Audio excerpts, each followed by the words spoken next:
Luto tayo ng, ano ba tawag dito? Hindi ko alam kung ano tatawag ko dito.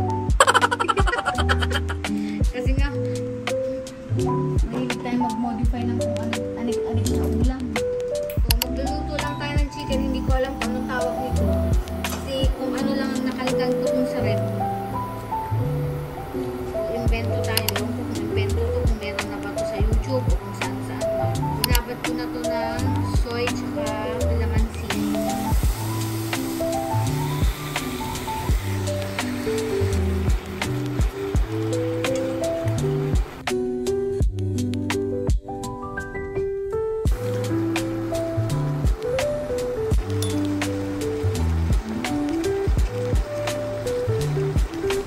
What country are you from? I will be happy if you write in the comments if you made it here. Leave in the comments so I know.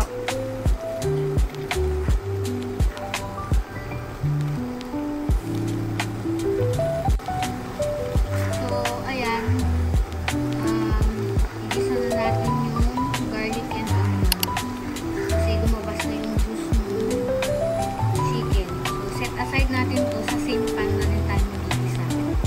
So, patay na natin. Ayan na yung onion. Patay na tayo ng garlic.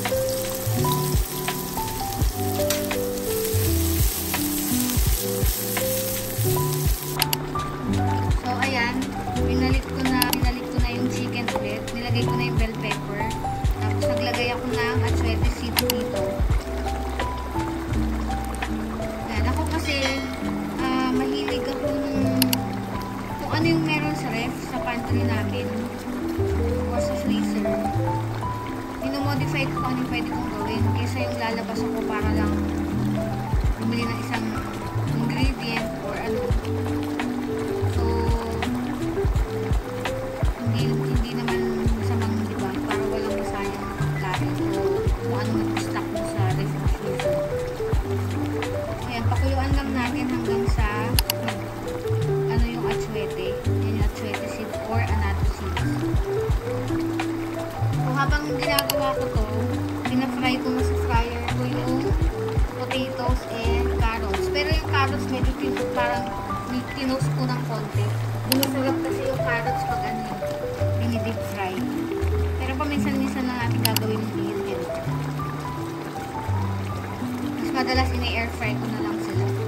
Pero this time parang gusto ko siyang medyo may oil ng konti. So, ayan.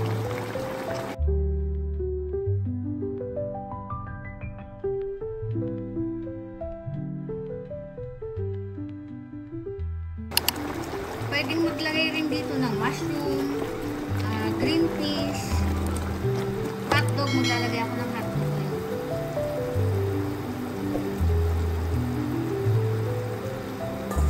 Actually, pwede rin ditong lagyan ng shiitake mushroom. Kung available na sa bahay, wala namang masama.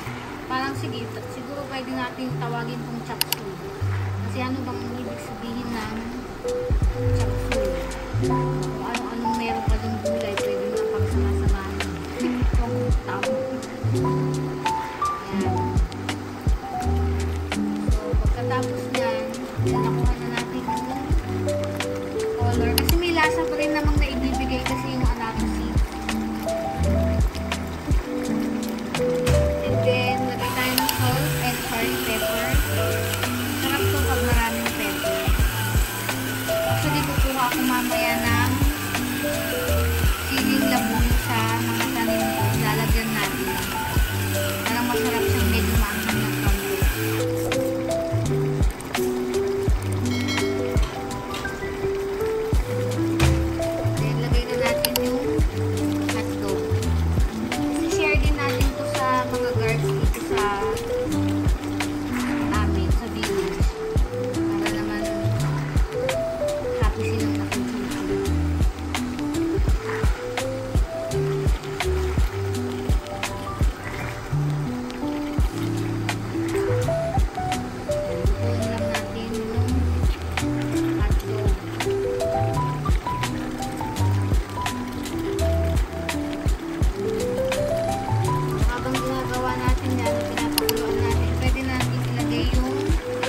Tinry ko na carrots and potato.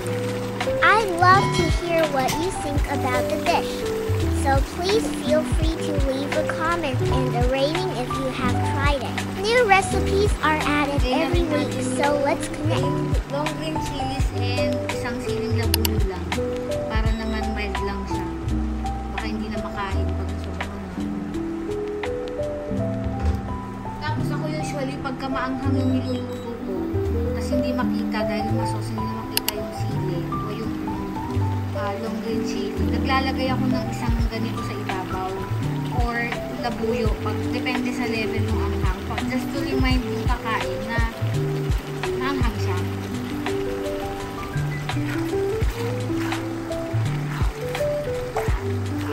Haluin natin para pumasok yung anghang. Naluto yung sili.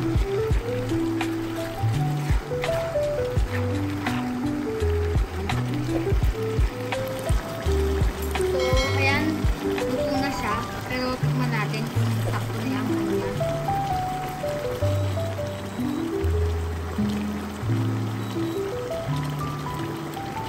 Ayun, konti lang yung kagat niya. Plating na natin. Sarap. If you made it to this point of the vlog, thank you so much for watching all the way.